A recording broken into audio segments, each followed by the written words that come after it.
This is a lecture from Open Tuition. To benefit from the lecture, you should download the free lecture notes from opentuition.com. The final chapter looks at ethics. However, it's important to realise that although we've left this to the end, that the subject of ethics should really pervade the whole syllabus. When we're talking about IT, we know that there can be ethical difficulties in collecting information about people, making sure that information is treated correctly, is safeguarded, and not handled carelessly in some way. When you're dealing with marketing, it's important to be ethical, that you don't make unjustifiable claims about what your product will do. When you're dealing with people in employment, again, they should be treated ethically, fairly. We have to be careful not to discriminate against people or to release maybe confidential information about them and the like. So really every chapter of the syllabus we've been looking at, every chapter of these notes we've been looking at, there is really an ethical dimension that you could be potentially talking about. Now, ethics is essentially the business of distinguishing between right and wrong, good and evil, correct behavior and incorrect behavior. And it will come out and there will be produced, ethical guidelines, ethical stances, if you like, which you believe are the right ways for organizations to act. This is, of course, ethics and law. You have got no option really other than to be law-abiding. We know that if a company is not law-abiding, it's going to get into considerable reputational damage, and there's likely to be fines and the like. Maybe even directors sent to prison if they carry out illegal actions. Ethics then kind of comes on top of this, and there's almost a more fundamental duty. Yes, comply with the law, but yes, also be ethical. Problem with ethics is, of course, that different stakeholders are likely to have different views on what is meant by ethical behavior.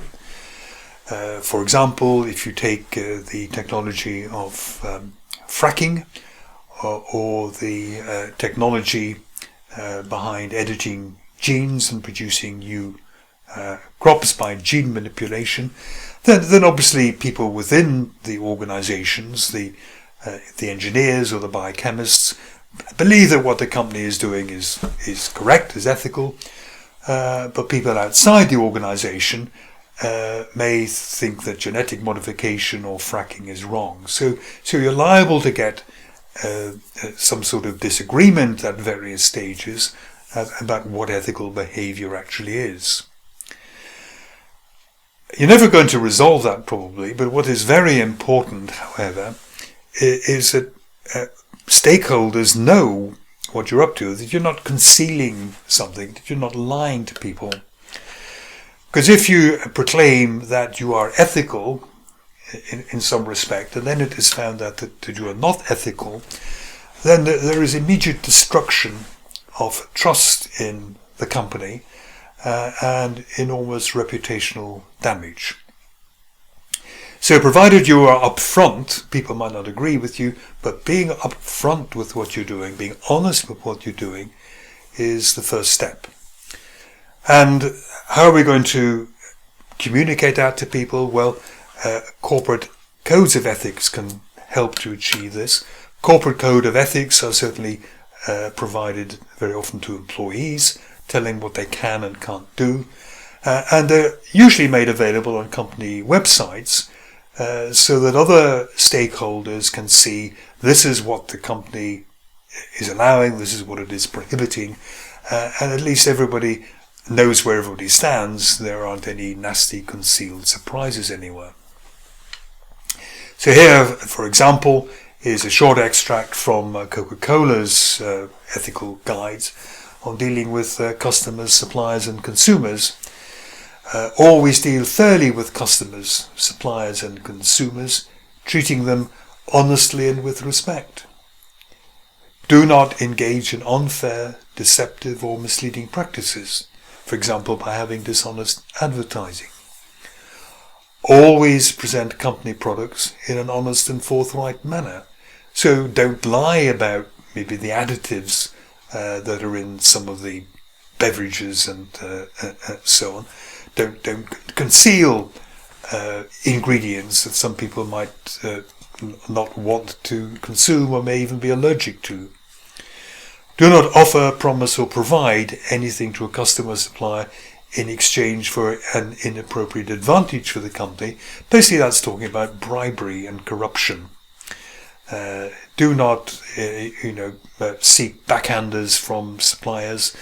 Do not seek some sort of payment from customers. If you manage to give them a big discount, don't expect them to come back and give the individual salesperson some sort of a discount.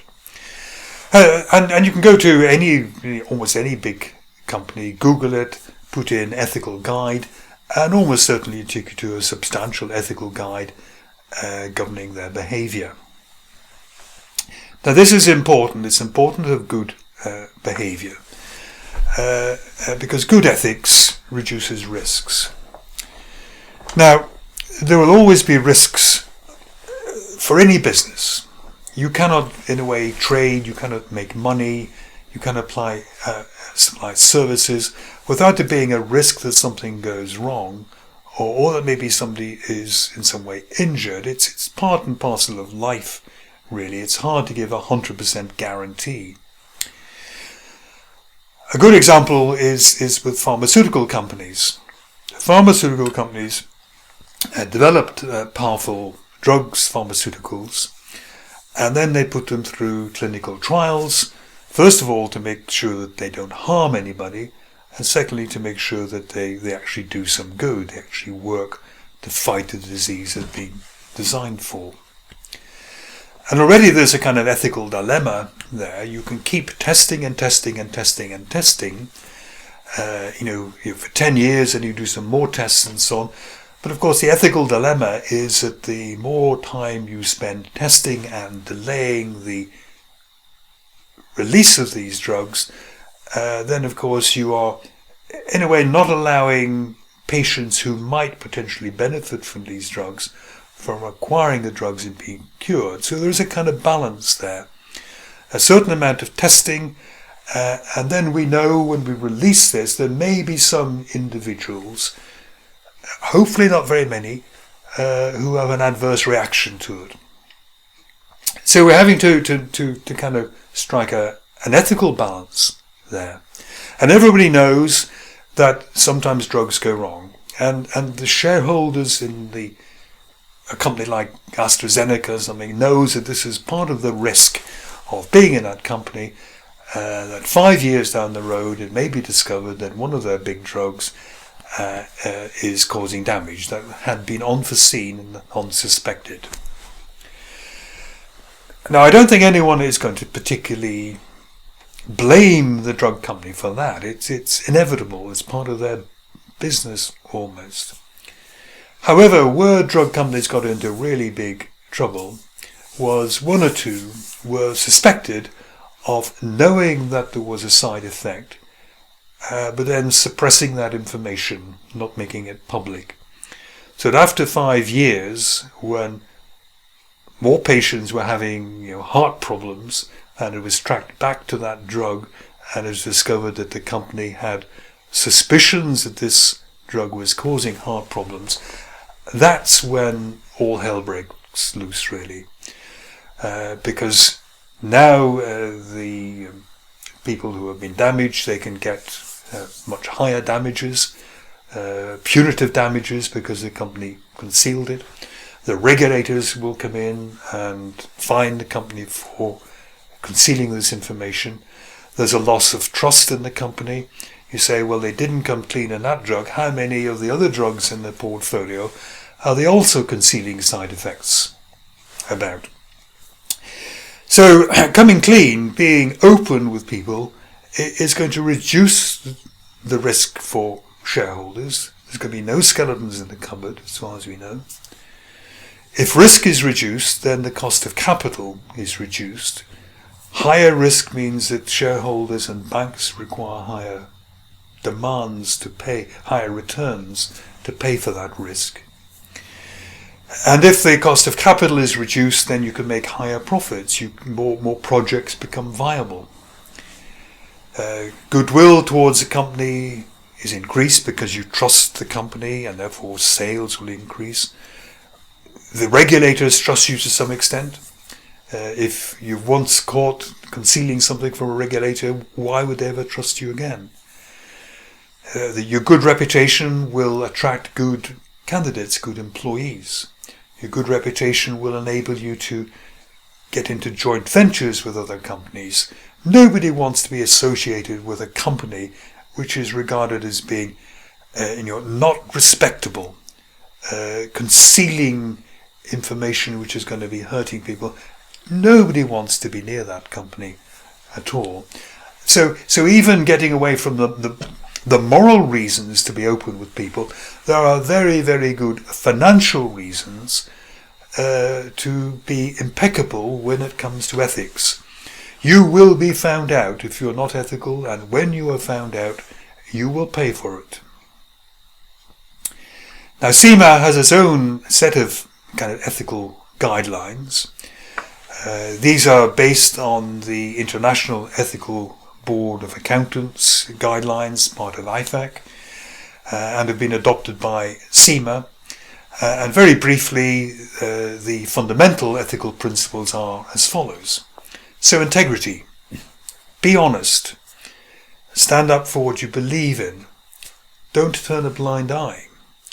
So in terms of accounting, for example, or maybe IT and accounting here, if you believe that there are security flaws in the IT system which are going to harm maybe customers or harm suppliers, then you must make a fuss about it, really. You must bring it to people's attention. Don't turn a blind eye.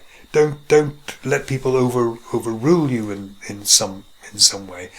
And if it's what you regard as a particularly big and serious issue, it may mean that you have to go down a kind of whistleblowing route and go to regulators. Objectivity. If you're asked to write a report on the profitability of, let's say, a division, maybe the company's thinking of closing it down, you must be objective about it. Don't be influenced by your boss saying, I want you to manipulate these figures so that it is obvious it has to be closed down. That is not being objective. Objectivity means you try to seek the truth. Integrity means you try to apply the truth. Professional competence and due care. A new IT system comes in, you can't work it. If you can't work it, you're going to be posting amounts to wrong accounts, you're going to be producing reports which can't be relied on, and so on. You're not acting ethically if you are not technically capable of carrying out a bit of work. You are producing random figures. Confidentiality. As accountants, we are privileged to see all sorts of confidential information, people's salaries. We see how the company is doing for the last 11 months. We see how the company's done for 12 months before maybe those results are announced and so on. It's very easy maybe to use somebody else's password to get into an element of the IT system that really you shouldn't be getting into. And that is breaching confidentiality. And finally, professional behaviour. Going into an area of the IT system that you shouldn't be in is obviously wrong. Not changing your password regularly as you should change your password to safeguard the data is wrong. Maybe taking a laptop home and leaving it in the back of your car where it can be stolen and it has next year's budget or this year's results on it, is not professional behaviour. So it's important that accountants meet their ethical guidelines. To some extent, being ethical is the professional accountant's unique selling proposition. If you can't trust an accountant, what's the point in paying them a decent salary or paying them a decent amount of fees to carry out some exercise?